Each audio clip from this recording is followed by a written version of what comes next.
आज 27 अप्रैल 2026 है, दिन है मंडे का। कभी कभी जो घरेलू कलह होती है वो ऐसा भयानक रूप ले लेती है कि लोग एक दूसरे को मारने तक में पछताते नहीं हैं, सोचते नहीं हैं, और जो घटना घट जाती है उसके बाद उनको अफसोस होता है। सिर्फ नॉनवेज को लेकर एक विवाद शुरू हुआ एक घर में, जहां पर एक पत्नी ने अपने ही पति की हत्या कर दी। बहुत छोटी सी बात थी, लेकिन गुस्से में आकर एक पत्नी ने अपने ही पति की हत्या कर दी। ये जो मामला है वो तेलंगाना के कामारेड्डी से बताया जा रहा है, जहाँ पर घरेलू कलह के चलते एक पत्नी ने अपने ही पति की हत्या कर दी।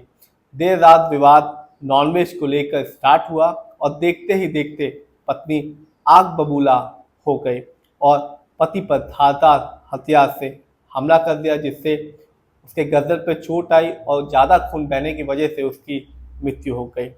पत्नी के इस खौफनाक कदम के पीछे लंबे समय से चले आ रहे पारिवारिक तनाव को भी एक कारण बताया जा रहा है।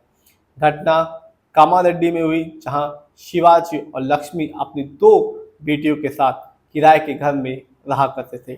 पुलिस के अनुसार दंपत्ति पिछले कई महीनों से आर्थिक तनाव से गुजर रहे थे। पैसों, खाने पीने और जीवन शैली को लेकर घर में अक्सर झगड़े होते रहते थे। घटना वाली रात कथित तौर पर विवाद तब शुरू हुआ जब शिवाजी ने लक्ष्मी से नॉनवेज खाना ना बनाने को लेकर सवाल किया। तो बहुत छोटी सी बात से विवाद शुरू हुआ, लेकिन इसका जो कारण था वो पहले से था। और जो जैसा कि पुलिस ने बताया कि जो परिवार है वो आर्थिक तंगी से गुजर रहा था, और जब शिवाजी ने पत्नी से पूछा कि उसने आज नॉनवेज क्यों नहीं बनाया, तब ये जो विवाद है वो शुरू हुआ।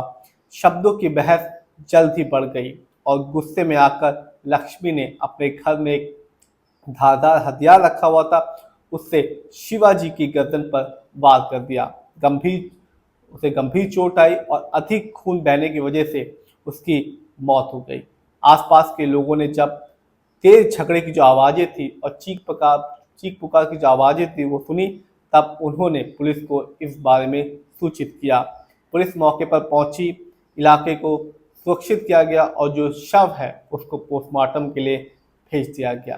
तो बहुत ही छोटी सी बात थी नॉनवेज ना बनाने की, लेकिन इसका जो कारण था वो कई साल से, कई महीने की जो पारिवारिक कलह थी घर में, उसकी वजह से चली आ रही थी और ऐसी घटना जाकर घटी। तो कहा जाता है कि जो कला होती है वो खा लेती है घर को, और हमेशा ही ऐसी जो पारिवारिक कलह होती है उनसे बचना चाहिए। और इस केस में भी पैसे की आर्थिक तंगी थी इस परिवार